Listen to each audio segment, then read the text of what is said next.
Welcome back, everybody, to another episode of the Raw Knowledge podcast. I hope everyone is keeping well. And I'm here with another brilliant mind and a very resilient body. A bit of an adrenaline junkie today. I'm with none other than Mr. Ash Dykes. Ash, thank you for joining me. How are you? In your case, it's evening here, but it's morning in Wales. Yeah, that's it. 8 p.m. your time, 10 a.m. mine. All good here, mate. Yeah, good to be on here. Thanks for the invite. I'm sure it'll be a cool conversation. Yeah, mate, absolutely. I appreciate the time. I'm sure it will be very thought-provoking, as always. Now, for the listeners, some of the avid listeners, I'm sure will know who you are and some of your accolades. But perhaps for the people who don't, could you tell us what you do, who you are, but more importantly, why you do it? Sure, yeah. So pretty much it's quite a long answer. I'll try to keep it as brief as possible. But yeah, I'm an adventurer or explorer or extreme athlete, whichever one you prefer to use. I'm still clueless as to which one I prefer. And for the past 10 years, I've been taking on pretty mad, sometimes quite reckless, often dangerous, maybe even stupid adventures all around the world, really low budget adventures, from picking up myself a granny bicycle for no more than $10 and cycling across Cambodia, Vietnam. Some adventures done in Australia. One of them was actually literally just picking up a women's mountain bike, actually from Big W in Australia. Shout out Big Dubs. Yeah, no pub, no puncture repair kit, a non-waterproof tent, cycling over the Great Ocean Road.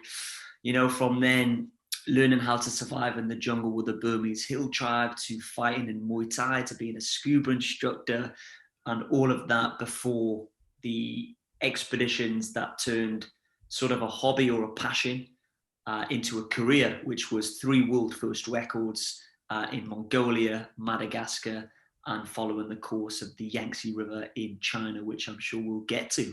So it's just been mad packed with adventure, survival, near deaths, craziness, and good times. Mate, absolutely. Absolutely. I can imagine some of the memories that will exist forever. And like you said, I'm sure there's so many questions I have, but I guess to paint a bit more of a background, and it would seem perhaps a little bit of a left field question, because it's like, man, let's get straight into the meat. But it's like, I want to sort of go at the veggies a little bit here with, when you were a kid, Ash, have you always been very curious? Were you always outgoing, or were you quite reserved? Like, give us a bit of an idea of your upbringing. Yeah, sure. Is it in alignment to this, or is it very like, oh, wow, didn't see that coming? I would say growing up, I was very much into my sports. I was very athletic, very competitive. And so it wasn't all about adventure as such at all, really. It was just about, the football, the rugby, the cross country, the martial arts, the pushing myself. And then I guess as I grew into my teens, I would be meeting people who would have like travel stories, or there'd be photos and videos online. That just got me really curious, and even watching documentaries. I didn't want to just be sat there watching, these wildlife programs. I wanted to be out there amongst it all. So I guess it was a little bit of everything, from stories, photos, wanting to experience it for myself, being very active and also being competitive.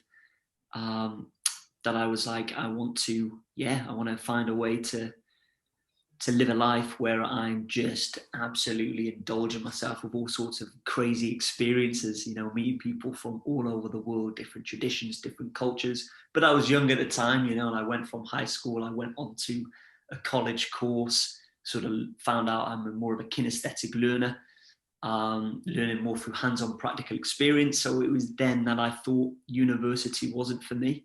So I didn't actually take that sort of road.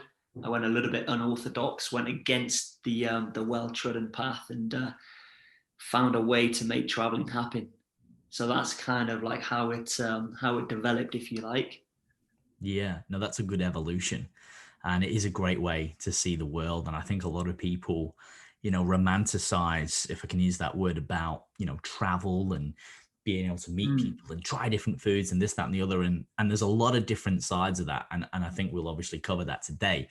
One of the first things that come to mind for me is, do you remember your first sort of major overseas experience, holiday, expedition, even sort of the early days, and what that was like and where it was? Could you describe that for us, Ash?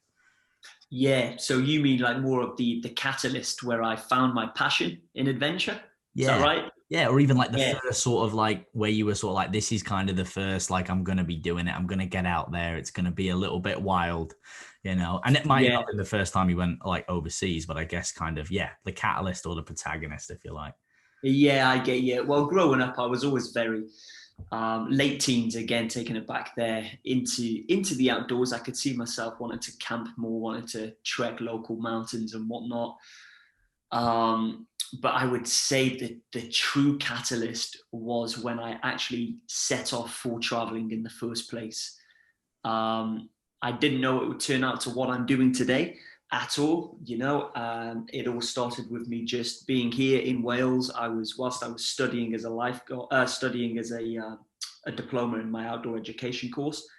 I was working as a lifeguard to save up as much money as I could until I finished the diploma in outdoor education, built up certain experience like avalanche awareness, winter mountaineering, left with my diploma, working 240 hours a month, day in, day out, cycling to and from work, because I knew that obviously it's great to go out traveling.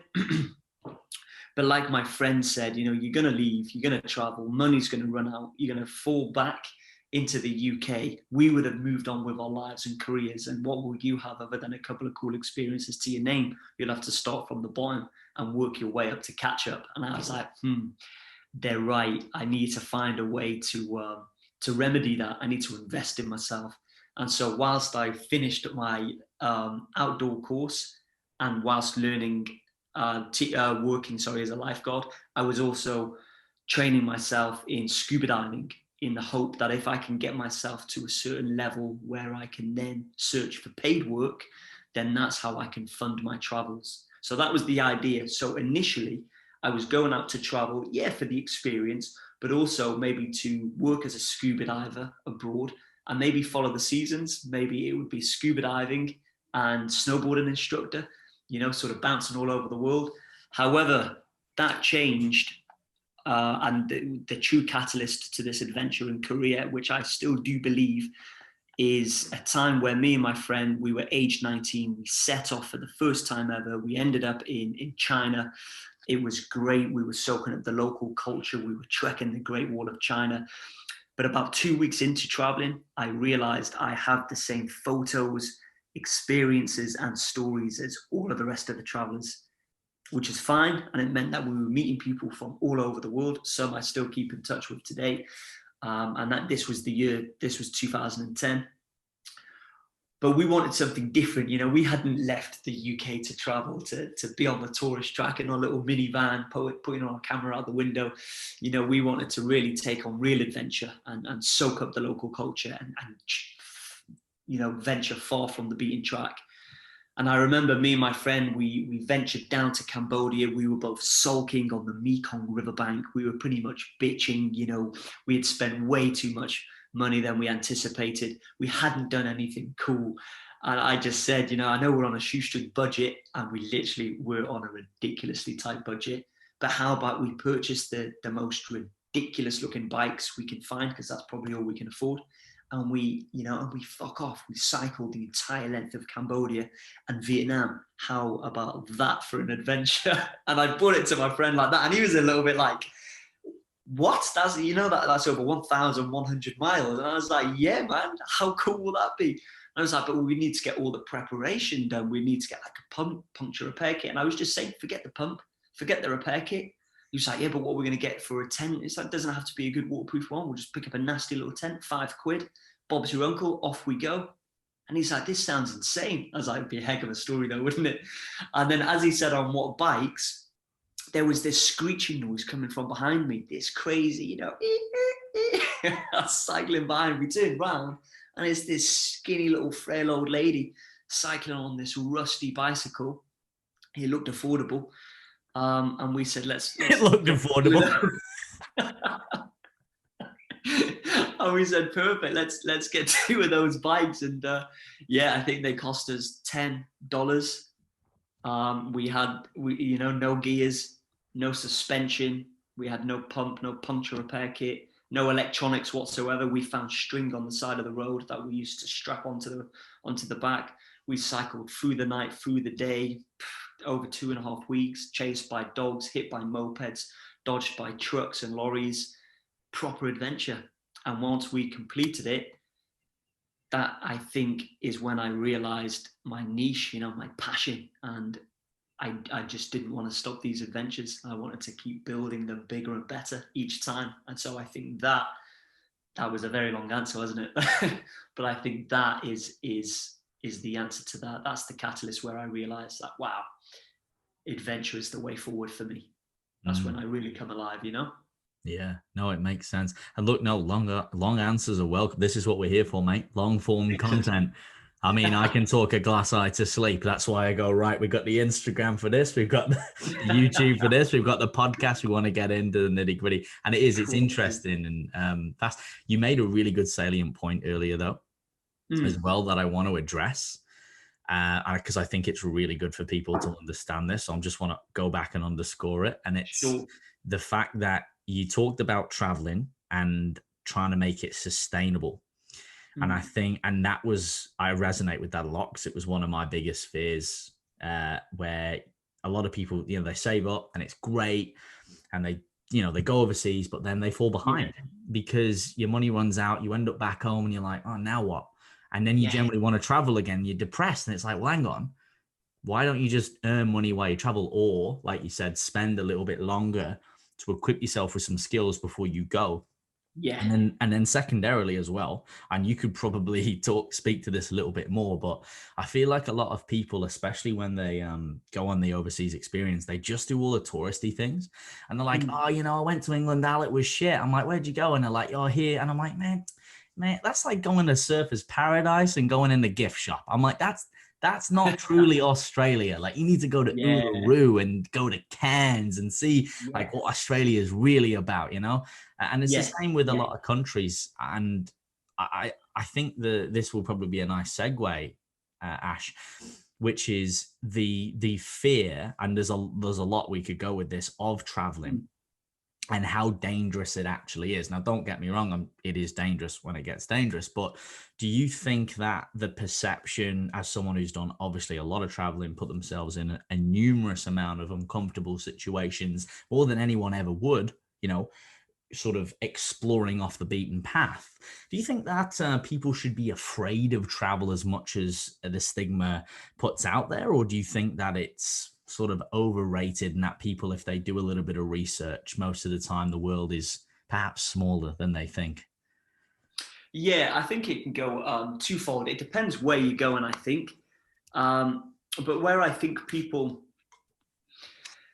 it comes down to not necessarily laziness, because that would be mean to say, but it is a case of, if a local is there with a full itinerary already planned, logistics taken care of, insurance covered for, there it is, and they can say what you're going to see, where you're going to go, and how you're going to do it. It's just too easy to buy into that. It's like, heck, it's all set up. Whereas if you're going to venture off the beaten track, you can sort of overwhelm yourself with the amount of prep and planning, and then the fear that comes into it, like, who are you going to come across? What are you going to face? How are you going to deal with it? Sometimes it's easier to take that tour package. And I think that's the difference. That's an amazing experience. And it's definitely better than staying at home, because you're still learning, you're still meeting new people. That's the way forward if you are quite the anxious traveler. But there's just something very special and surprising if you go against that. You plan your own route, you throw that Lonely Planet booklet away, or use it for toilet roll, and and get off the beaten track. And you will come across some incredible things, and you'll also come across some very sticky situations. You will be scared at times, you will feel vulnerable at times, but that's the true test of character. That's when you really find out a little bit more about yourself, how you handle certain scenarios, how you react to certain dangerous situations. And they'll create you, you know, and that'll be a story for life. And the more you do, you don't have to go in big, just start small, and you'll find yourself, you'll get the real bug for it, and you just grow bigger and better as your experience grows bigger and better. So I do think it's that whole laid out package that's just too tempting. Just take it. Um, that but I think there's far more reward if you go against that and do your own thing, you know. And I think when it comes to the whole fear factor, you'll be surprised at, again, depending where you are, but I do believe 9 times out of 10 the people are good. You'll be surprised at how helpful and hospitable the locals really are. You know, I think some travelers feel that they need to stick in their little traveling pack where there's other Westerners, other tourists, you know. Whereas that was the sole reason that me and Matt wanted to get off that track. Not because we didn't like them, because we loved the people we meet. Travelers from all over the world we meet. It was epic. But I wasn't in Vietnam to meet travelers from all over the world. I was in Vietnam to get an understanding of the locals, experience their way of life. We would cycle along roads that where Westerns barely go down. And if they do, it's by buses. And I remember just being in a cafe eating noodles and soup. And before you know it, the whole little village has found out that there's 2 Westerners. And this is Vietnam, you know, this 21st century. It's not like we're going back ancient exploring.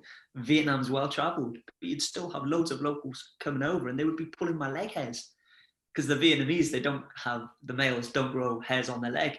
And they'd be fascinated by these like blonde looking hairs on my legs. And they'd be, as you're eating, it was a little bit annoying because I was super hungry and just wanted to finish my dish.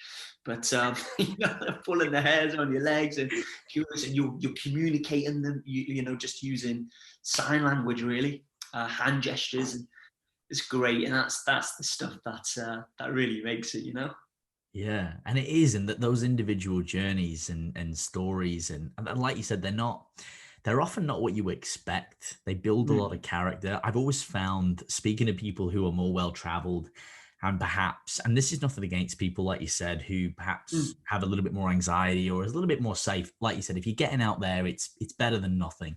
Yeah. But there is something to be said about, you know, eating where the locals eat, going off the beaten path. You know, you eat a dish that you wouldn't have experienced. You have a conversation with a stranger you never would have met, and they tell you about a location, and it's just absolutely wonderful. But like you said, obviously you've got to do your due diligence in many regards as well.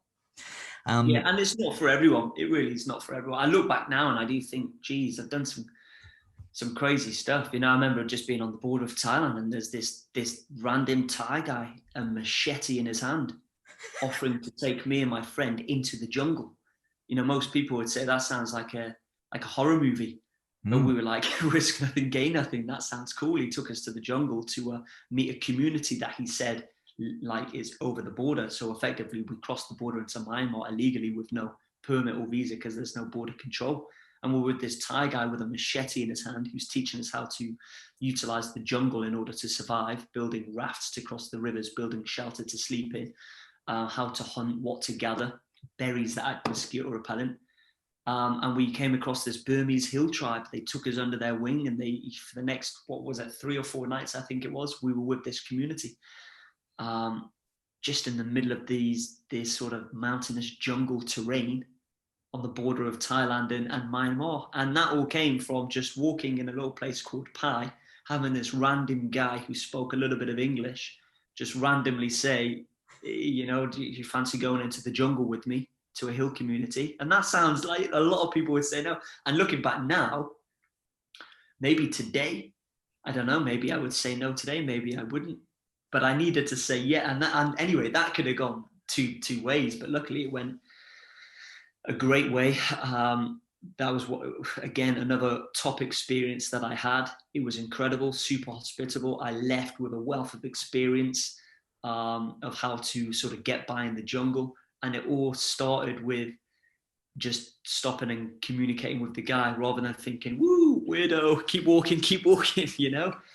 And so sometimes the crazy experiences come out of stuff that you really least expect, and especially the ones that you genuinely don't plan for. I didn't plan for that, you know? It is cool. And that was straight after the Vietnam cycle, so that spurred on that adventure bug even more so, you know, literally straight after the cycle. And so, yeah, sometimes it's a bit too risky, a bit too reckless, but you've got to judge it there and then and go with it if you're willing to, or just say no if you're not willing to. And Yeah. that's the whole point of traveling and being off the beaten track. I guess it's not a professional looking tour guide with his label there where you is 100% trusting him. It's a guy with a knife in his hand. And sometimes you want to assess that and be like, absolutely not. Or you want to take the gamble and think he could be genuine, he could be decent. But yeah, mad stories like that. It's for some people, it's not for everyone, for sure. Spontaneity is usually when the best adventures happen, in my Yeah, experience, yeah, and obviously yours as well. Like you said, it does yeah, sound very mad and crazy. And maybe, like you said, you would do it because of your experience you'd had, but that would only because you're like, oh, I've done it before, it usually works out. But like you said, you just never know. But that if yeah. there's no risk, there's no reward, or risk Mhm. management in an outdoor adventure. Yeah, Because I've always been fascinated. I know a lot of people want to understand this, like you said before, like the Attenboroughs, and you watch these, like, Steve Irwin. I used to watch him as a kid, brilliant. yeah, man. Been to Australia Zoo, phenomenal. It's just Oh, what he created and what he was about. And there's a lot of guys out there and girls doing that. And yeah. something I always, and even like Bear Grylls and stuff, is the skill set. So what I want to ask you, Ash, Mhm. is, and you've talked a little bit about this already with, your studies and like learning from people, but Yeah. these skill sets that you've been able to acquire, to Mm. go on these expeditions, whether it's cycling, whether it's running, whether it's, dragging something, climbing something, building rafts, eating, is a lot of this mainly come from spending time with the people of the land? Or has it been also working with experts in that field as well? Because, I'll use a really blatant example, and you used like the Yeah. berry before, right? Yeah. You get it wrong with something, and you can really put yourself, and it's all fun and games, and you eat the berry, and then you got diarrhea and you're throwing up, and next minute, Yeah. you're on death's door. So, Like into the mate, wild, isn't it, when he eats the wrong berry? exactly. If you've So, seen that, yeah. yeah, mate, it's just, Oh, one wrong move. So there is, and it's like, I guess maybe to use an example for listeners as well, like, with a lot of listeners here in Australia, like, yeah. for example, I used to live in New Zealand, do a lot of outdoor adventure. You're pretty safe in terms of wildlife. There's nothing really. You've got maybe the white-tailed spider, but you're pretty good. Australia, Got you. different story. You've got the brown snake, right? You've got the crocodiles, the great whites, the spiders. So what I guess I'd love for you to talk through is, obviously now I imagine you've got a team when you go to a place, and you got to make sure you're like, what have we got wolves? What are we dealing with here? But the initial skill sets, is it learning from the people who live there? Is that the best way to do it? Or is it from an educational standpoint of going, no, we're going to use some of the research that's been done on these areas? Or is it trial and error as well, or a combination of all of them? I would say it's probably a combination of trial and error and learning from the locals Mm, is what I'd probably say. When it comes to, I've never really had expertise or expert advice given to me on the missions, just because a lot of them have been so low budget. There hasn't really been a team. Mongolia, for example, that journey, I was completely solo and unsupported, pulling a trailer that was built in a family friend's back garden, you know. When I say solo and unsupported, I just, like, even the evacuation, couldn't afford no helicopter backup. It was by land, and it would take at least 3 to 4 days for the person to get to me by car if they found me on time. Which, as you know, if you stand on the back end of a snake for 3 4 days, it's far too long, isn't it? So it mm, has been a lot of recklessness doing these expeditions. But I think that's why there's quite a bit of a following behind. Is it's one of those, if I can do it, you can do it. And I don't mean that in a way that anyone can do it. I just mean there is no sort of university degree in sort of mountain survival behind me. There is no military background. I don't come from no military. Whereas a lot of my competition, or a lot of people in my industry, they all have a military background pretty much, It has literally just been from trial and error, going out there, maybe a little bit foolhardily, but ready, not giving up, staying on it, learning from the locals, um, and just going for it in spite of the fact that I might not be so clued up on certain things out there. Because the locals, what they teach you is if there's any best way to learn, I would say the better way it is from the locals and not from the military. Only because the locals do it every single day. It is survival, and they are proof because they've survived it, hence they're still living. And so doing it with the locals is amazing, but you can only absorb like 5 to 10% of what they know. You know, they're so intelligent. They can do it with their eyes closed. You know, they can probably feel the berry and tell what type it is by not even looking at it. And so I only can take 5 to 10% of what I learn from the locals on my journey and hope that it comes into effect, or that I'm able to use it or put it into play on the mission. And it's little stuff like, what to hunt, what to gather, how to keep bears or wolves at bay. What do the locals do to keep them at bay that I should also be doing on my journey? The crocs, you know, where do the locals cross when it's sort of crocodile infested, especially in Madagascar, and how can I utilize their knowledge to make sure I get across safely? It's little stuff like that, and just going as cautiously as possible. But I would say you don't need to, well, I hope this doesn't sound too reckless, but you don't really need to have, it's just going for it and building that experience. You don't need necessarily the great experience or expertise behind you to begin with. You don't need the military background. You can do it, but expect to make a lot of mistakes. I've made a lot of mistakes. Luckily, I'm still alive. Don't know how, but I'm living. And each time you make a mistake, obviously you never want to make the same mistake twice, do you? You learn, but you learn through experience. And unfortunately, well, it goes twofold. Fortunately and unfortunately, I do learn through experience. I wish I could just read a book or have someone tell me, don't do that because this will happen. But I'll probably end up still doing that. That bad shit happened to me, but I would learn so much more about myself, about not to do it again, doing it via the experience. Yeah, no, absolutely. And I wanted to delve into some of, you know, these mistakes or lessons learned, as I like to call them, and what you've sort of derived from them. But before we do, I'd Yeah. like to ask you, what are the main things that you do, Ash, to keep fit, to keep well? You know, do you have a fitness regime, your nutrition? Are you very structured, or are you just sort of on the seat of your pants? Maybe talk us through some of the things you do now that you like to do, or even obviously preparing before an event, you know, a big expedition. I guess we'll talk about the Yangtze as well, like going along Yeah. there, like it's a lot. But perhaps talk us through some of the things that you do to make sure that you're in, you know, the best condition that you can be in when you're out and about. And I've got other little questions about nutrition on the road as well. Yeah, man. Yeah, sure. Yeah, it all started. So fitness and training in general came before travel and adventure.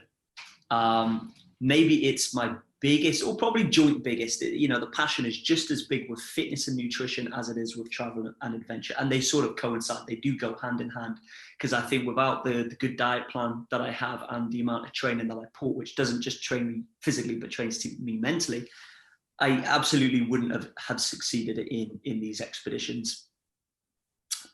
Certain scenarios that I know, if it wasn't for the preparation, I would have died at this point in Mongolia, that point in Madagascar, and these multiple points through the Yangtze River. Who knows, I might have got lucky. Maybe I did get a little bit lucky as well, but I do believe in preparation. And the training all started again from school. I would be exercising as much as I possibly could. I would be looking online, studying the best ways. I was looking into the whole bodybuilding. I was looking into toned. I was looking into calisthenics. I was then doing a lot of boxing. So I was taking a lot of lessons learned from boxing to apply into my own routine. When I left for traveling, I would still try to stay relatively fit. You know, I was doing very physical adventures anyway, like cycling countries and whatnot. But you know, I still wanted to get down, do push-ups and sit-ups, fill up my dry bag with weight so I can, you know, work on single muscular movements. And I was able to do quite a bit of Muay Thai when I was settled in Thailand. And this, again, this sort of drilled the discipline into me even more. So I was training with the locals. I would fight against the locals. Some locals would sail from over mainland. You would bout them. If you win, you get enough money to pay maybe 2-3 months worth of accommodation. If you lose, you go home with nothing. You know, I was making my body tough. I remember killing the nerve endings on my shin using a book or like a small log to beat my shin, to kill the nerve endings, because when you kick and when you block a shin kick, it's very painful. Unless your nerve endings on your shin are dead, then it just becomes a weapon like a baseball bat, almost no feeling. And so all of this came into play. I found myself being a lot skinnier doing Muay Thai, but I was stronger than I had ever been. And then when it came to Mongolia, now I didn't have any, I had about $200 to my name, I think. I sold my dive kit. I moved back to Wales. I moved in with my parents. I couldn't afford any gym membership. I called my uncle because he does a lot of import export, and he's got like the truck or the lorry. And I asked if he ever comes across any tractor tires, and he said he'll keep a lookout, and if he does, he'll try to pick one up. Picked up a tractor tire, dropped it off. I bought myself a sledgehammer from my local Sturmat down the road, and so the training that I did for a world first record, walking the entire length of Mongolia, which was 1,500 miles. It took 78 days. It was 3 weeks over the Altai Mountains, 5 weeks across the Gobi Desert, 3 weeks up through the Mongolian steppe, all whilst pulling an 18-stone trailer or 120 kilogram trailer on wheels behind me. All of the preparation for that was done in my back garden with a tractor tire, with a sledgehammer, doing pull-ups, doing push-ups, weighted vest, all of that. You know, it was proper Rocky Balboa style, you know, just with the bare necessities, but off I go. If it's snowing, so be it. If it's raining, so be it. It doesn't matter, because that helps me to prepare mentally as well. And anyway, that was just so damn effective. I never changed my ways. I adapted and molded and learned from others and to apply into the routine, to mix it up, to make it more fun. But, you know, the core foundation of it, working on all components from agility, flexibility, strength, coordination, balance, and durability was a huge one. I needed my body to be able to endure all of the demands that I'd be facing on these missions. And this routine pretty much ticked off all of those components and was so effective that I did it again for Madagascar. I did it again for Mission Yangtze. I'll be doing it again for my next mission. And so, yeah, and that's pretty much the routine, mate. Yeah. Oh my. Well, I guess the first question is, because there's a few that I've got coming from that, is what like talk us through the routine specifics, because we got a whole load of fitness fanatics here on this podcast, mate, and great to be resourceful. You know, it's unconventional, and that's how it has to be, because when you're out in the wild, it's not like, oh, there's a bench press. Like, no, there's a tree and there's some rocks, and that's not a flat surface, and I've got to sort of shimmy my way across that, and then I got to grab that brand, and you know, that's kind of part and parcel. And I think, like you said, being sort of malleable and ductile and adaptable is probably one of the biggest things, because, you know, how do you train for that? Well, you just got to do the thing. It's specificity, isn't it? Like, you've got to be out there, like you said, in the terrains, doing things from different angles and different heights. And I think there's a lot to be said about that training that goes amiss in modern day society. So, but yeah, talk us through, like, what did you maybe actually give us like a run through as a typical day, like maybe start to finish, and then get the nutrition in there as well. I know lots of people, including myself, are interested, sort of a walkthrough of what the day looked like in that respect. Yeah, man. Yeah. So I'll take it back to a typical training camp. So right now I'm just maintaining. But then 2 months before my next expedition, that's when I'll really start to pick it up. And so before my Mission Yangtze, for example, I would wake up in the morning. I go for either a 2.5 or a 5 mile jog over the mountains. It's very hilly where I am, straight up towards Lisvine area.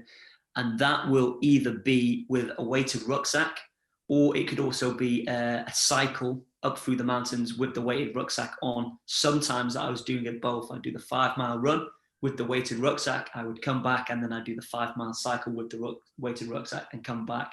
That's pretty much just the warm up. I'll then break it down in my garage and my garden, where I've got sort of this homemade pull-up bar, if you like, with rings on it for dips. And I would do 15 wide arm pull-ups. I would drop down and do 10 full dips. I would drop down and do 15 push-ups, and that's one set. I would try to circulate 10 sets of that, and that's just working on pure upper body strength, if you like. And that was also kind of a little bit like a warm-up. I'll then switch to the battle ropes to really get my heart and cardio working. I'll then do single muscular movements, like I'll be working on my forearm grip, I'll be working on my triceps, my shoulders, my delts, my traps, sorry. And then I'll get onto the tractor tire after that, which I see more of an inner core building exercise. So I'll be really flipping the tractor tire, normally 20 reps of 3 sets. So I'll flip the tractor tire, I'll jump onto it, jump to the other side, jump down and flip it back the other way, Right. sort of alternate in between. I'll then get the sledgehammer and for 20 reps on each side, beat the tractor tire. So that's 20 on one side, and I'll flip the hammer and then beat it with 20. And holding it in different positions. You know, if you hold it further down the handle and really swing it without grabbing like the bottom end of it, it can really work you in the core even more so. Yeah. I'll then drop down and work on my legs, which is squats, lunges with weights, without weights, sometimes with the punch bag over my head. And then after that, I will do a bit of Muay Thai on the bag, which is working on, again, a little bit of everything: speed, reaction time, power, agility. And then after that, you're pretty much done. I think each day I would take about 3 hours a day, and I'd maybe only have 1 day off. So I look back now, and that's pretty bad for the body. But it's something that I really needed, especially Mongolia. That was when I was really pushing it because I was shit scared of Mongolia. I had a lot of fear. I had a lot of doubt. And by training, what I would do is, whilst I'm doing this whole workout, which takes a good 2 to 3 hours of intense reps and sets with very little breaks in between, and literally it's a full body workout. This is all after the run and the cycling. But yeah, when I'm worrying about the things that can go wrong on the expedition, I'll think of it whilst I'm training, and that really does help me to prepare.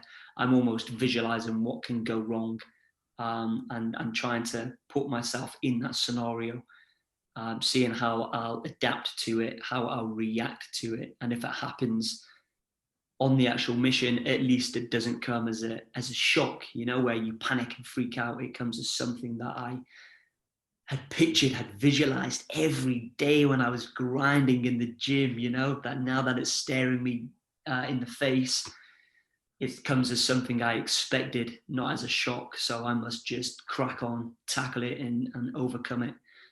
And that's why the training has just been so crucial for me, not only physically, but mentally. Even the altitude training mask, there's rumors, don't really know or think that works physically, you know, but there's something that makes you feel so uncomfortable. And I'm a big believer of the more uncomfortable you make yourself, the more comfortable you become.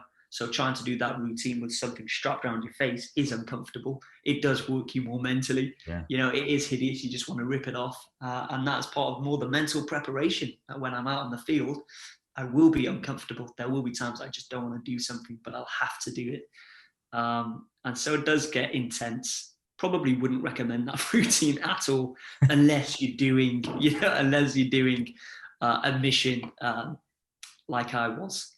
Yeah, no, it's such a multitude of different training variables in there, you know, which is something you need, you know, with everything that you're doing, because you kind of have to tick a lot of boxes. And even as you said before, just being able to go through that resilience as well. And so much mental, like you said, mental fortitude. Yeah, a lot is mental. With training. And a lot of people don't realize that. I always talk to my clients about, I said, you know, training is so much more than just the physical if you let it. Because it's overcoming adversity. And in times of adversity, if you've built character and mental fortitude, you're better prepared to be able to overcome that adversity. So I think that's a phenomenal point. And I can tell you that, yes, the oxygen advantage, the masks, they do have merit. I just had an oxygen advantage expert on, who was talking through that, and even the benefits to nasal breathing and controlling. It's just absolutely phenomenal what that can do. So no, I think that's a great advantage to have, especially in low oxygen environments. You know, you're climbing up mountains, different terrains. Yeah, that's it. Yeah. There's a lot of, and you can almost just feel it, because I did get a lot of stick for people saying they don't even work. but again, you're getting your lungs to work harder. They have to, you're building lung capacity effectively. You're building up the durability of your own lungs, which, and I guess I'm a little bit living proof. I think out of the 16 people that joined me on Mission Yangtze, 10 of those had to be evacuated with altitude sickness. A lot of them with obviously fear from the wildlife. But I didn't get any altitude sickness. Maybe that is because of the mask. Maybe not. Maybe it's just the pure training. But it's interesting. For all the disbelievers out there, Patrick McEwen from the Oxygen Advantage, I just had one of his coaches on. No, it's 100%. Oh yeah, and he was. That's so cool. And he was with it. He was saying that it does work. Yeah, it does. Absolutely. Maybe. Absolutely, it works. Awesome. The amount of, because there's too much evidence through not only like anecdotal, like people experiencing, but now from the literature as well.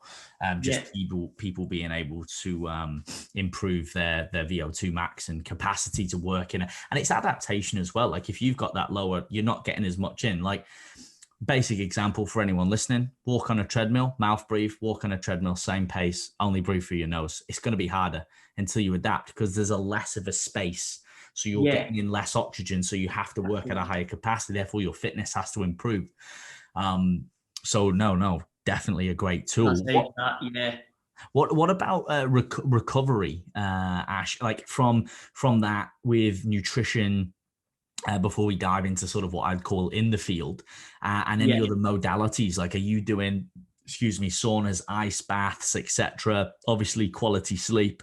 Have you doing any other rehab work? You do massage, anything yourself? I know you had to be really resourceful in the early days, so I don't know if you had any other things that you sort of came up with. Yeah, literally nothing, absolutely nothing. No. Nutrition, of course, that was a big one, and sleep was vital. Sleep is my kryptonite. Without sleep, I'm a broken man. So sleep's always been big ever since I've been a baby, pretty much. If I don't get a good sleep, I'll have a cold the next day. So sleep's been a bit of a pain. I hate it, but I love it. And food, nutrition. I love, most mornings I'll have my shake, and so. Like right now, I'll just go for a nice 2.5 mile jog in the mornings where I'm not losing too much weight, because I can fluctuate, but I can lose weight a lot faster than I can put on weight. I struggle to actually put on weight. And so after that, I'll come back, I'll have a decent glass of water. I'll then make myself a shake. And in that shake, I'll have avocado, I'll have strawberries, I'll have berries, I'll have oat milk, chia seed, flaxseed, multivitamin, omega-3, which is plant-based, comes from the algae, not from the fish. Plant-based protein. What else is there? Kiwi, spinach, mango. There's a lot of fruit that goes into it, and I'll blend it up and have that, which is great. In the afternoon, I'll probably have eggs and salmon on toast. And then evening time, I'll cook up a meal. Or I say I'll cook up, depends where I am. If I'm back at my parents', lucky enough to have my mum cook a decent, healthy meal. Nice. And she's semi pretty much vegetarian. And I've dived into that a little bit before. I've tried going vegetarian. I've been off red meat now for over a year. I got back onto my chicken, man. I love chicken and fish. But yeah, I do like to experiment. I've always been keen to check out the juicing as well, but I just know my build, I just lose weight so fast. But yeah, for me, the food, but I'm not strict with my diet. Probably because I can get away with it. I do take in my heavy carbs as well. Yeah. Because I have to enjoy it. I do enjoy my food as well. But yeah, sleep and food. But no ice baths, no steam room, none of that. None of that. I need to get into that eventually. Well, but I mean, keeping it simple. We're being resourceful, Yeah. But like you said, mate, you'd be burning that many calories.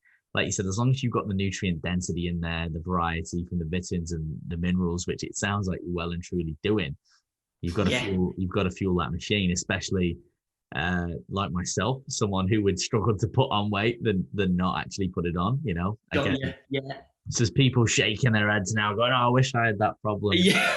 Yeah, right. let's transition to in the field then. So some of those things now we've talked about. One of the first things that comes to mind, and this can be any on any of the expeditions, whether that was Madagascar, whether that's on the Yangtze. What is, I guess, one of, or the thing that comes to mind first, or the most memorable, biggest mistake or fuck up or something that happened and it was pretty critical, sticks in your mind as something that was a massive learning curve also, though, where it was, like you said, it sounds like you've had a few. Maybe it was a near to death experience, maybe it was something milder, but it was something that was quite pivotal to your journey and your education in the field, if you like, or on these missions. Yeah, that's a good one. That's a good. What was sort of relating it back to the training, or just in No, general? just in general now. Yeah, just, and this is anything. I just wanted to get an insight into your training, because obviously health and fitness and Mhm. being a Yeah, big advocate from the channel here. And it's interesting to know what goes into it. Oftentimes we talk about the thing, but it's like, yeah, but what kind of helps you do the thing? yeah. No, I hear you. There's been a lot. There's been one, not really where I fucked up so bad that I've been like I shouldn't have done that. I should have done it differently. I think each thing I faced, it was almost inevitable that it was going to happen. It was just how well I would survive it, if at all I would survive it. So with Mongolia, for example, that had been attempted before by a Navy soldier 3 times, but all 3 occasions he was evacuated via helicopter. And I knew that I didn't have that backup, and this is one thing that put major doubt and fear into my mind. He was a Navy soldier, a desert explorer. He had crossed the Sahara Desert with a caravan of camels behind him. I was a 21-year-old scuba diver slash beach bum slash Muay Thai fighter living on an island. I'd never been to a desert. I was on an island, I was about to go to the complete opposite environment. And so I did sort of throw away plans for Mongolia initially, and that lasted a couple of weeks. But then that's when I came back to Mongolia, and I thought, just because no one's found a way to do it doesn't mean it can't be done.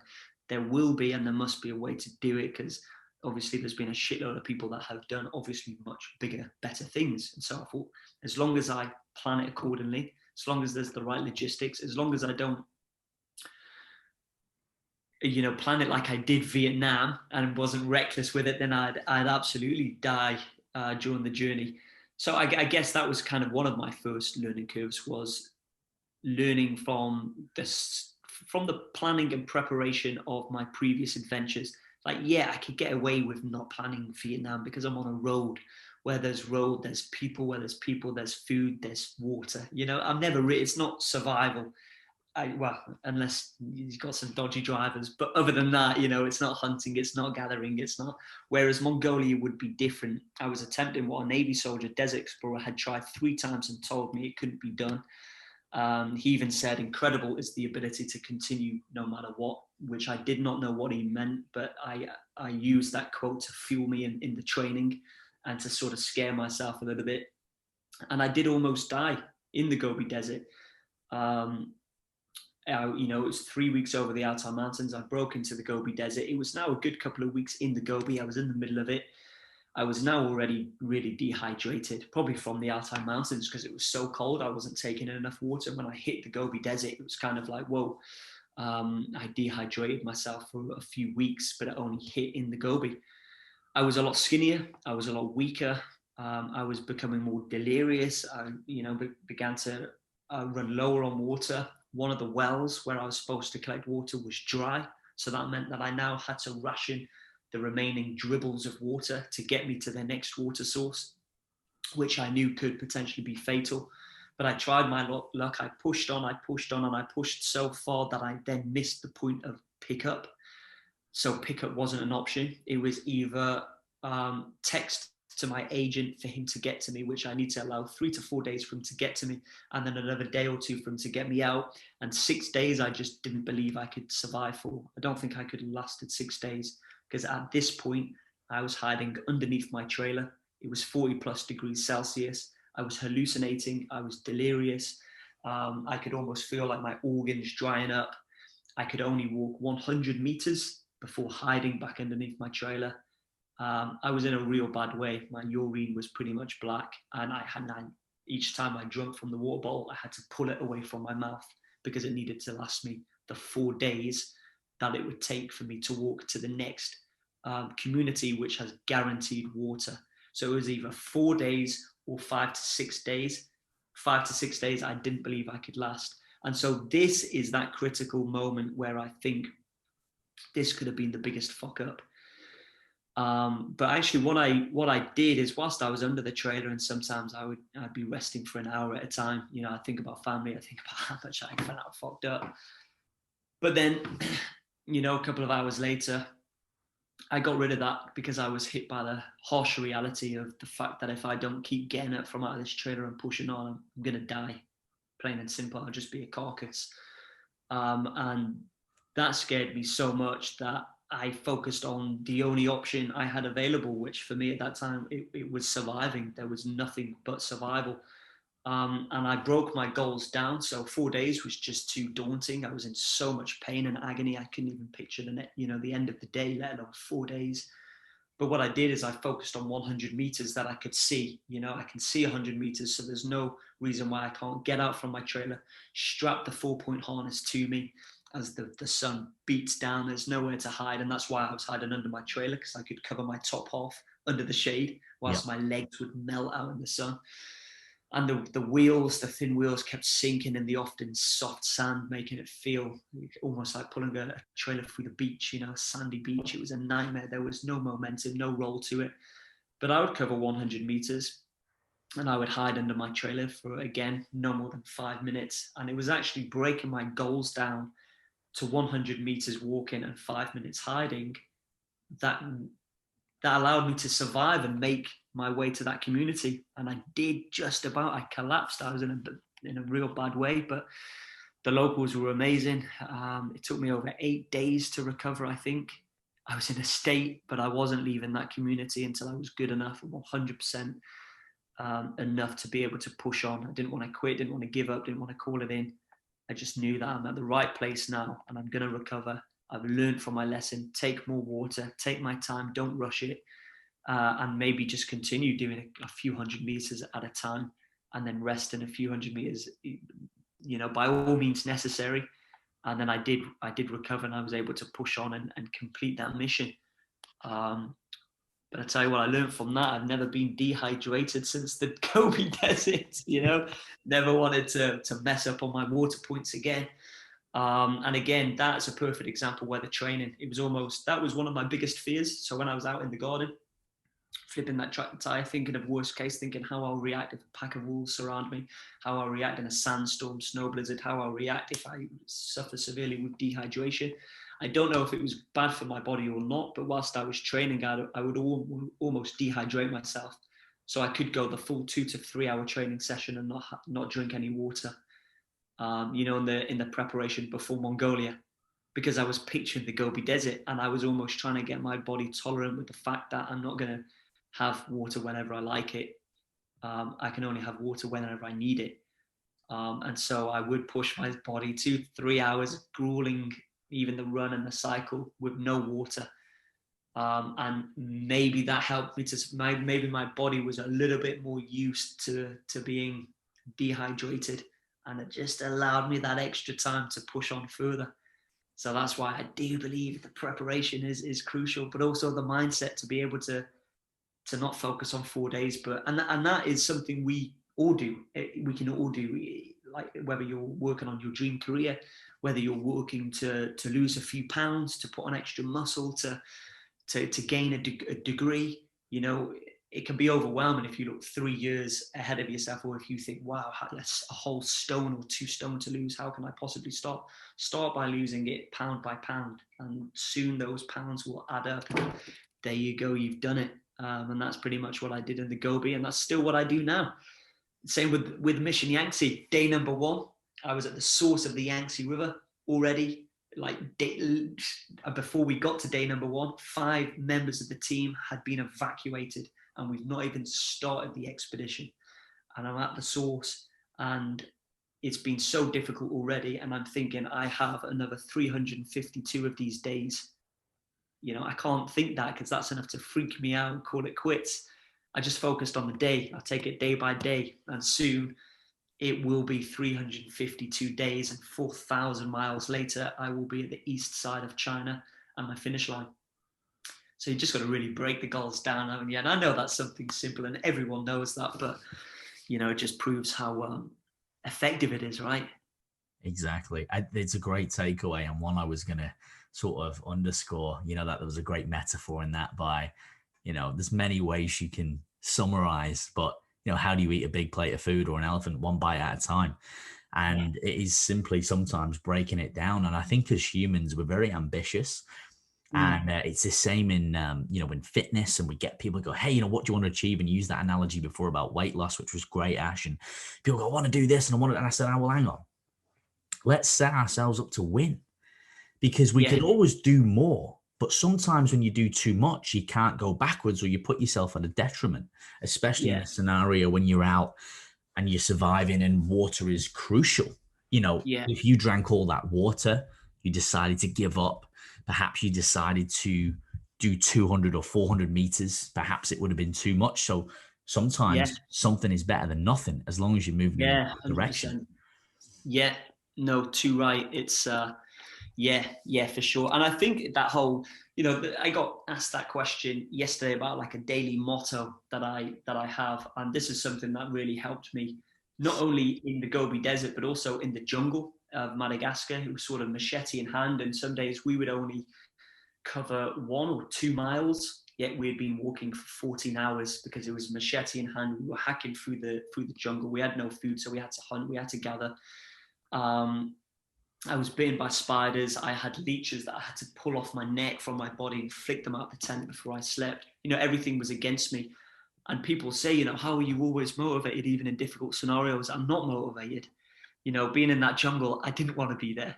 I was lost in the jungle. I was stuck in the jungle. There was no alternative. There was no evacuation plan. Again, there was no helicopter on standby. This wasn't a TV documentary where it's kind of, as you say, you know, like Bear Grylls, where the team come and whip them up. This is very real. I'm on my own. If I screw up, I'm screwed. And the truth of the matter is, I had no motivation. I hated the jungle, didn't want to be there, but I had the discipline. And as you say, with people training looking to lose weight, you can't always be motivated, but you can be disciplined. And someone was asking me about my daily motto that I try to stick by as best as I can. And sometimes I mess up because some days I'm not disciplined or motivated, you know, and those days are equally fine. But I would say that's crucial to everything and anything that you're working on. Is you can't always be motivated, but remember why you started and stay focused and remain disciplined. Yeah, I think that's a great takeaway, Ash. In regards to the jungle, perhaps, and also the Yangtze as well, some of, I guess, the best highlights now versus, I guess, and you might even contrast it with, I guess, some of the most difficult scenarios versus the highest highs. And I can imagine the scenery is perhaps one of them. Is breathtaking. But what are some of the, I guess, the memories that you think will stand in your mind forever that you'll never forget based on those expeditions in the jungle of Madagascar, and then obviously in the Yangtze? I guess the Gobi Desert is in there, but still, that's a different one. Yeah, and you know, those definitely, you know, I learned a real lesson in the Gobi Desert, maybe one of my biggest takes, which was, you know, the water supply and never being dehydrated again. So I think even with the negatives, kind of like Madagascar, you know, I caught malaria. I almost died from malaria.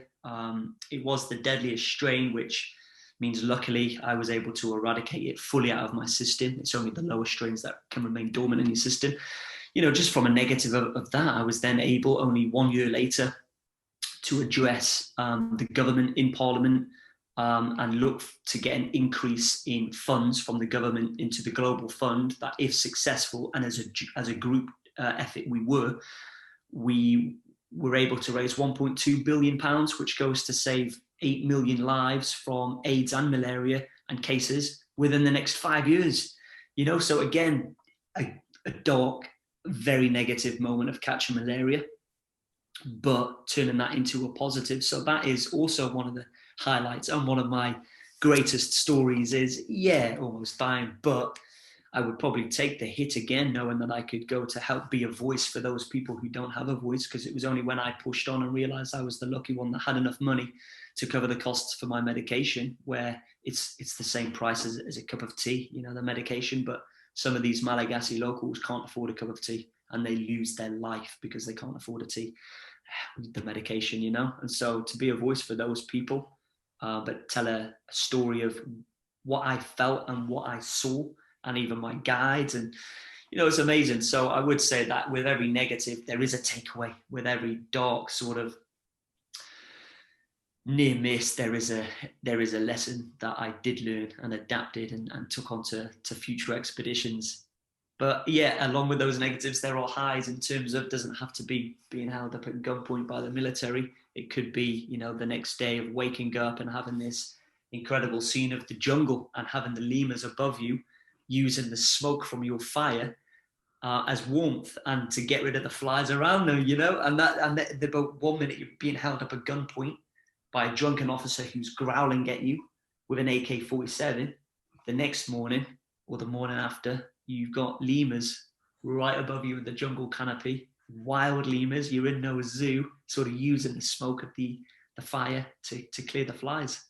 So it's crazy, isn't it? So, and that's kind of like the whole, brings it back to the beginning, how we were talking. Like, yes, you've got your tour package where you can be in the minivan, equally just as cool. But sometimes going off onto the less beaten track, you will face more dangerous scenarios, but you will equally find the most stunning scenes as well. So they coincide for sure.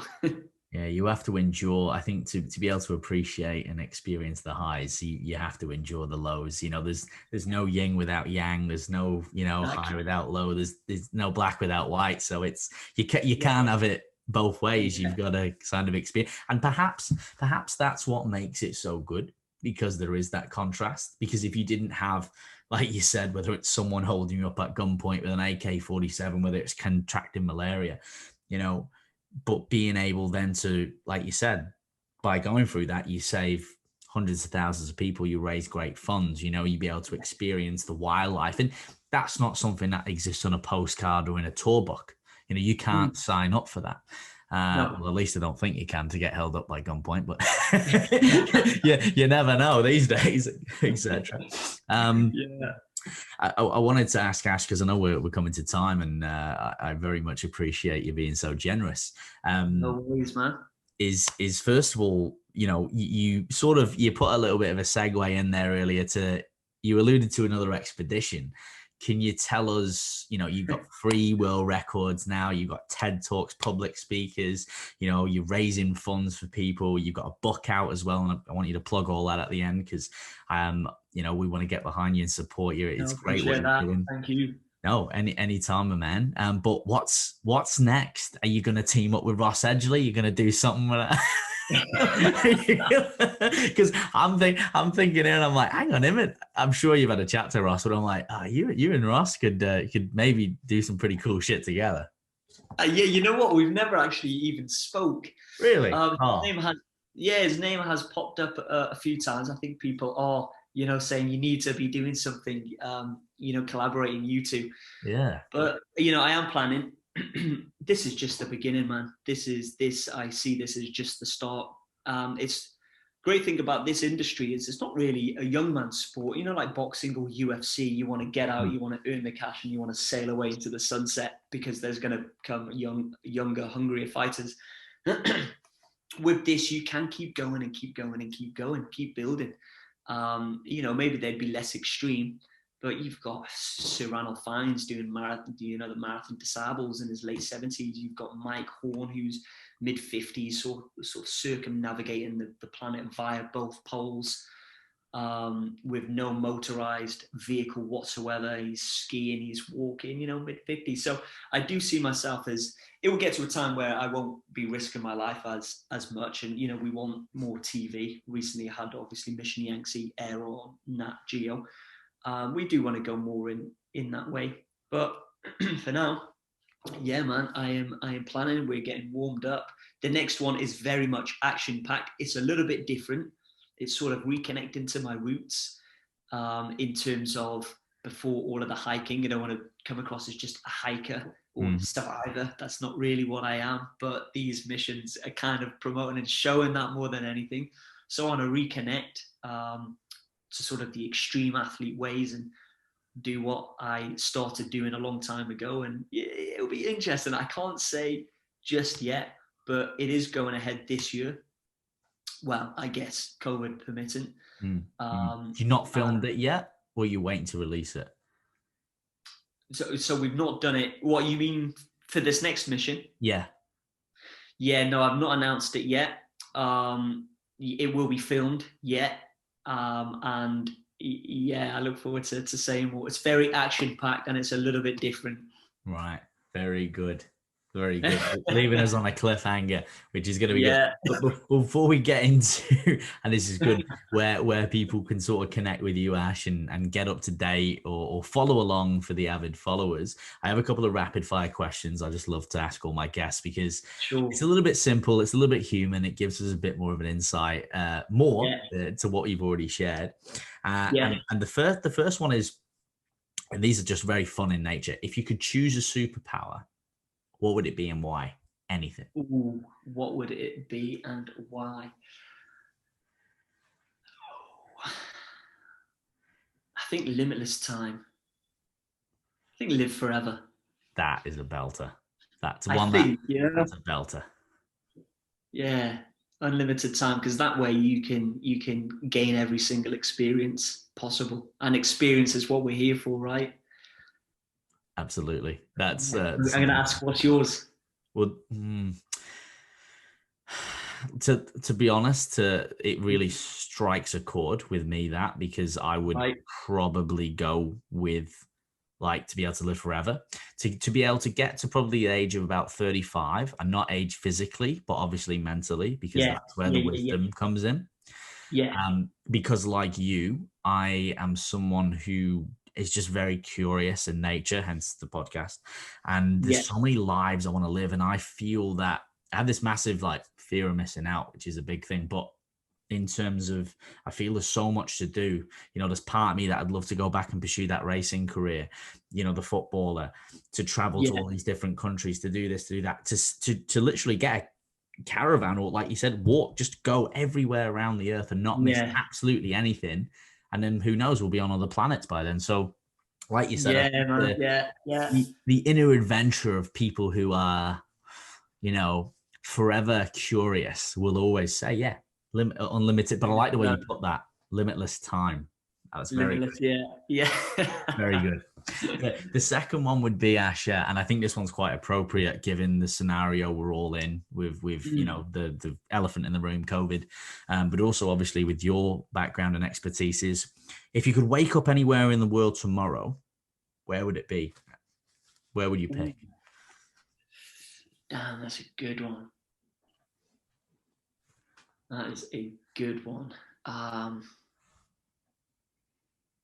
I think it's got to be somewhere on the beach with the waves, with I'm a water baby, so anything with the sun and water, where I can just go off wakeboarding and scuba diving.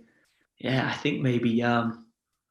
You're describing where I'm living, the Gold Coast. Yeah, pretty much. Yeah, I'm gonna wake up there tomorrow. do a switcheroo. I'll be like, hang on, wait, I'm in Wales. Hang on a minute, what's going on here? I'll go do a bit of fell running, mate. Yeah. Oh man, no, you're right. I think a hot country is where I need to be. No, that makes sense. It's great here. Don't get me wrong. It's all right, but I think in terms of training and everything, when you get out and it's like 0 degrees and you've got to really warm up, sometimes you get these achy shoulder and you're like, oh God, you've got to. Whereas out there, you just naturally warmed up, isn't it? You can wake up super early, it's warm, it's bright. Whereas here it's dark, it's cold, you know. Great for mental preparation, but sometimes you just want a bit of fucking fun, you know? Oh yeah, definitely. It's definitely a fitness fanatic's dream over here. You know, it's light at 4 a.m. Everyone's out and about. It's crisp. But like you Yeah. said, you've got that contrast as well. But nonetheless, not a bad thing. My What last, about you? me. Do you know what? Do you know what? Do you know what always springs to mind? It is Monte Carlo, and I'll stick with that. And the reason why. And goes back to, for people who know about my passion with motor racing and Formula One. It is it's a sacred and special place to race, and it just has this notorious presence about it. It's the glitz, the glamour of Monte Carlo. And for me, I always, in my mind's eye, I just see the sort of the coast of Monte Carlo going around, the glistening sea, the yachts, the sun, the people going past. So for me, that's sort of my child sort of dream. So my knee-jerk reaction is always that. Got you. Yeah, quality, man. Quality. That's a good one. There's probably some places in New Zealand, though, in the middle of nowhere that also spring to mind, very peaceful and serenity. But the more that's my knee-jerk. My last, I mean, especially now with COVID, you're sort of like, oh, but anyway, we've got it pretty good. We've got it pretty good in the Gold Coast. You're doing well over there, aren't you? We are doing good, Ash. We are very good. We're all out and about. We've still got precautions in place, but honestly, it's very relaxed over here. You've got to wear your masks everywhere, or is it not the case? No, we don't. We don't have unless you're in a professional workplace and you're commuting or you're working at the airport. You generally don't. We're in Queensland though, but over the border still, they're a little bit tight. They've just reopened a couple of borders here, New South Wales and Victoria, but they're often oscillating and they're sort of closing them up if it gets a little bit or they get a few cases. So we are doing well compared to the rest of the world, but it's down to population again. You know, we're very isolated in terms of, you know, compared to Europe and a lot of places, Asia, South America, the population, you know, if anything, we are social distanced. pretty much. You know, in many respects.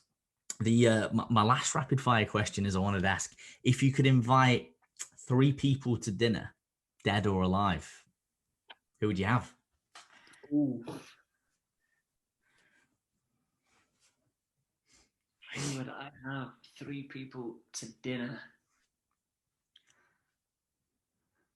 It's got to be, you know, I think my mind drifts to the past, so it's not well known, but it's got to be like one of the most ancient Homo sapiens that still speak English, that can still communicate, like an ancient caveman, or not quite that far back, but enough where they can converse. Because wouldn't that be mad? Having, you know, could just pick away and ask all sorts. I don't know if we can do some for the future. Don't think that's a thing.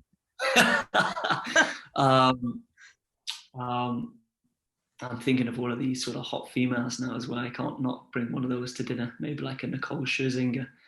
But then someone like, you know, and then someone like David Attenborough would be fascinating as well. You know, he could narrate it, couldn't he? He could just narrate the dinner. Ash picks up his knife and stares at Scherzinger for the 3rd time. He'd be like, hang on. All right, give it a rest, mate. That's enough. You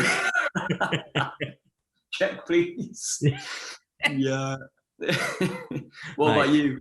There's some good ones. Oh, mate, that's a good one. You're turning these questions around to me. That's good. I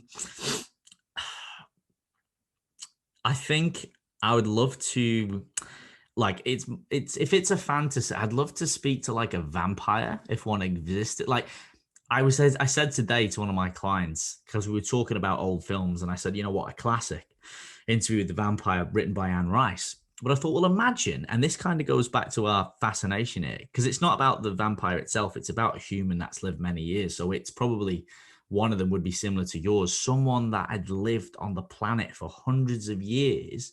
Imagine being able to sit down with that person, the mistakes they'd made, the stories they could tell you. I love it.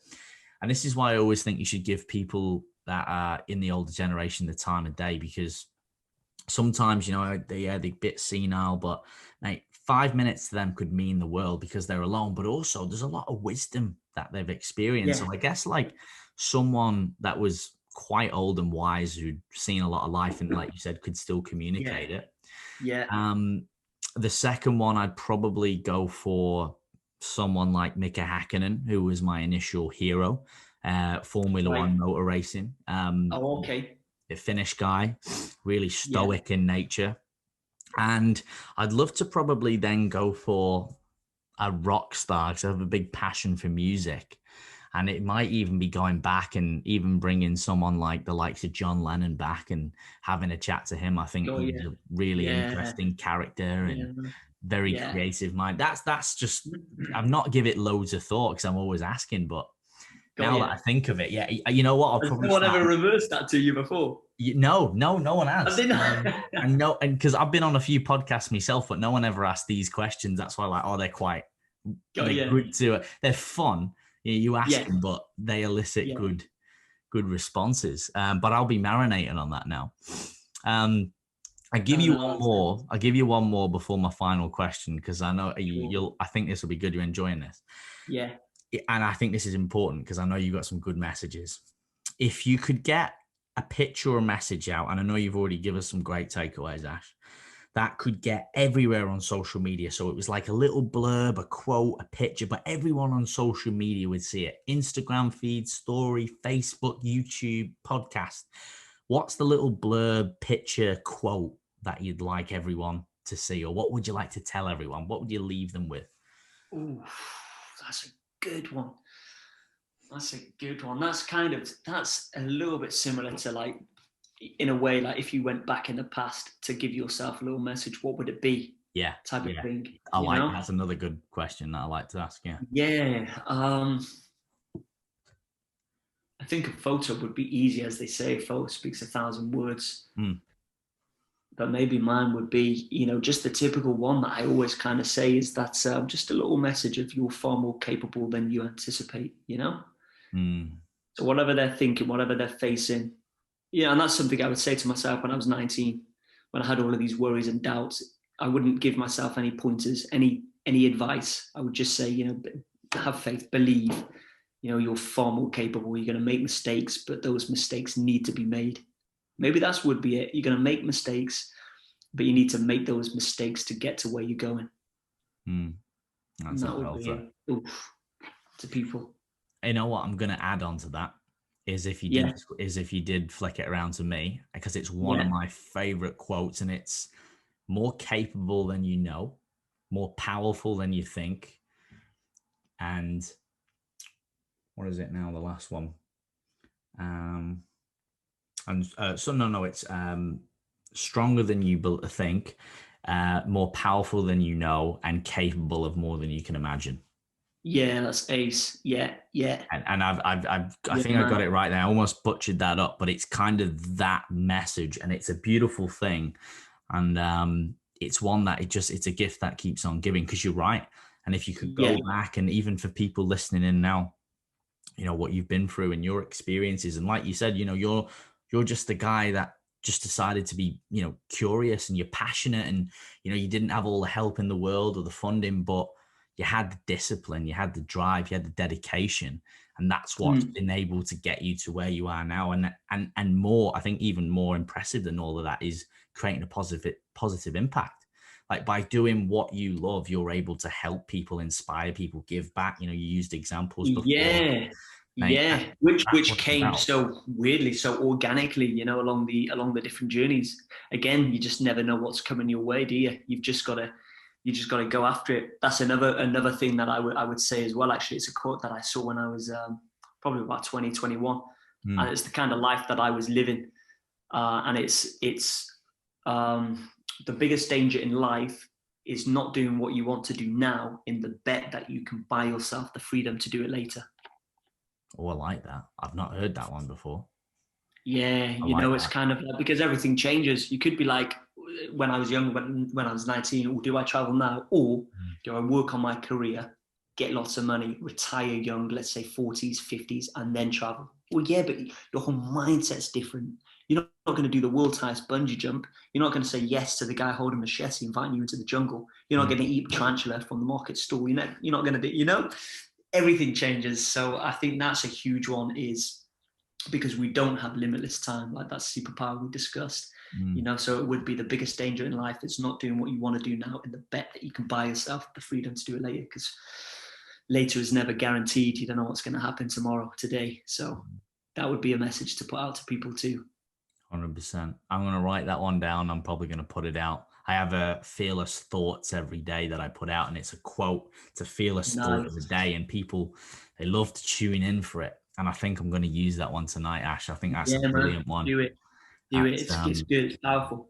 It is, absolutely. The last question that I like to ask all my guests is a bit more serious in nature, but it's whatever it means to you. And it's, obviously raw knowledge, fearless training. We're about being fearless, but could you identify a fear in your life that you've encountered, what it was and what you learned from it and how you overcame it, or if you're still sort of working it out? And it could be anything, like public speaking. It could be eating a tarantula. It could be getting held up at gunpoint. It could be absolutely anything, but something, I guess, that is quite sentimental to you. Yeah, man. I'd say all of it, all of the above, everything. Not a deep-rooted fear. I don't really have a deep-rooted fear, I don't think. I have big scares, like being paralyzed would be insidious, but it's not something that I'm like, avoid, because how can you do that? So deep-rooted fear I don't really have, but there are certain fears, and it is, a pack of wolves stumbling upon you. It is, being in the midst of a cyclone. It is being lonely and vulnerable out in the wilderness where there are bears actively hunting, which I have faced. It is, held at gunpoint. All of that are worries, concerns, catching diseases, crossing crocodile-infested rivers, not knowing what lurks beneath. All of those have been a fear. And before I took on these expeditions, I knew that these things would possibly take place, and I would need to know and learn how to overcome each challenge and obstacle. But I learned that's what brings me back to the quote of "you're far more capable than you think." It's kind of like the fear of skydiving or the fear of bungee jumping. If you've got planned a bungee jump the next day, and you build up that fear so much that actually on the day, and once you've left the platform, it's fairly easy, and it's then fairly enjoyable, isn't it? So the worst part of fear is you locked into your own mind, overplaying it, overthinking it. And that's what a lot of people do, when sometimes they don't need to overthink it. Sometimes they don't even need to overplan it.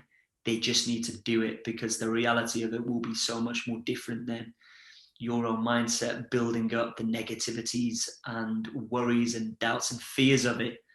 And so all of these challenges I've faced have been a fear of mine, but I faced them regardless. And I could say that the reality of it was less than the thought of it that I had before I was staring it in the face, Yeah, that makes sense. It does. And I think it's a wonderful way to end what's been a really thought-provoking and exhilarating conversation. Yeah, man, it's been great. Mate, I really appreciate the time. I really appreciate you sharing. It's there's been a lot of gold takeaways, and there's so much more I guess we could have got into, which leads me to ask for people who want to. Yeah, mate, we can do a round 2. I think it'd be great to talk more in depth about some of the expeditions, recent expeditions, the Yangtze, also perhaps, down the track as well, some of these new expeditions. Mate, you come over to Australia, mate, we can connect, we can do an in-person one. Yeah, man. Some stuff with that'd be ace. Training and nutrition. It will be phenomenal. Yeah. And you can teach me how to perhaps survive without water for a little bit longer. Australia is the perfect place for that. Mate, we'll get out and we'll just grab a fella with a machete and we'll go bush, mate. It'll be great. Let's It'll be like Crocodile Dundee. Yeah. Where Ash, can people, where can they find you? Where can they, connect? Where can they watch more of your expeditions? Obviously you got your book, you got your TED Talks, mate. Plug away. Where's the best way for people to find all this information? Appreciate that. Yeah, well, if people are interested, and mainly on the Instagram, which is just Ash_Dykes. There is the YouTube, Twitter, Facebook, and yeah, if they're interested, where all of these sort of stories are really put out onto pages, would be my book, which is Mission Possible, and it can be purchased through Amazon. Fantastic. No, beautiful. And as always, as well, for all the listeners, I'll put all those links in the show notes. So nice and accessible. Awesome. Thank you kindly. Absolute pleasure. I encourage everyone to follow along, because I think not only is it very insightful, but there's a lot of, as we've talked about today, there's a lot of key takeaways you can apply to other areas of life. And I think, one of the main ones to reiterate is like you're doing, Ash, doing something you truly love, you're passionate about. Don't put it on pause. Get into it now. It's been an absolute pleasure for everyone listening. Make sure, as always, guys, don't be selfish. Leave a rating and a review if it's safe to do so. You're not out on the bike, you're not doing anything crazy. It really does help the channel grow, guys. We're on all those platforms, whether you're on iTunes, Spotify, if you're on YouTube. I've got to say it, guys, like, comment, subscribe, hit that bell icon for weekly videos and obviously guests. And until the next episode, guys, as always, stay fearless.